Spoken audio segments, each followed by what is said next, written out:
పచ్చిమిర్చి వెల్లుల్లి పచ్చడి తయారు చేసుకోవడానికి కావాల్సిన పదార్థాలు: పచ్చిమిరపకాయలు, వెల్లుల్లి రెబ్బలు, వెనిగర్, జీలకర్ర, మెంతి పొడి, ఆవాల పొడి, పంచదార, నూనె, ఉప్పు, పసుపు. మిక్సింగ్ బౌల్లో వెల్లుల్లిపాయలు వెల్లుల్లిపాయలు నీట్గా పీల్ చేసి ఇది పచ్చిమిర్చి ఇలా ఘాట్ పెట్టేసాను.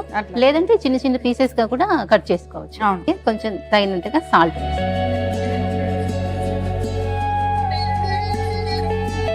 ఆయిల్,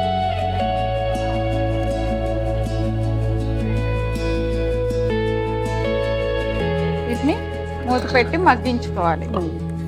వెనిగర్ తీసుకున్నాను. జీలకర్ర మెంతులు కలిపి చేసింది పొగుడు. జీలకర్ర మెంతులు పొగుడు. అంత వెనిగర్ కావాలా? కావాలి. 1 కప్పు వెనిగర్. అలాగే ఆవాల పిండి.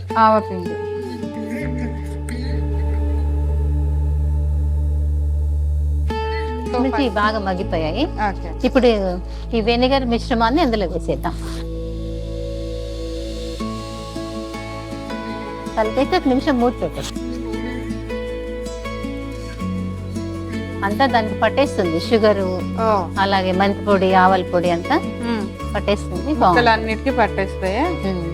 మూత పెట్టేనా? మళ్ళీ మూత పెట్టి 1-2 నిమిషాలు అలా ఉడికించేస్తే బౌల్లో తీసేద్దాం.